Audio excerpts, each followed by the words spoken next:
Finishing point ലക്ഷ്യമാക്കി താടിയൊന്ന് കൈയടിച്ച് പ്രോത്സാഹിപ്പിക്കണം. ഇതാ ആവേശകരമായ കേരള പൂർവ്വ ലിപ്പ കൊല്ലങ്ങളുടെ ആദ്യത്തെ വീഴ്ച മത്സരത്തിൽ വലിയാടും ഇഞ്ചോടിഞ്ച് പോലും ഇതാ ഫിനിഷിംഗ് പോയിന്റ് ലക്ഷ്യമാക്കി കത്തുന്നു.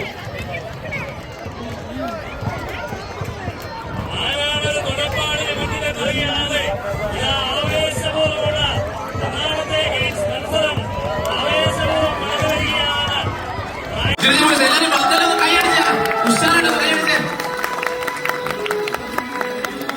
ഇതിന് ഞാനും ഉണ്ട് കേട്ടോ.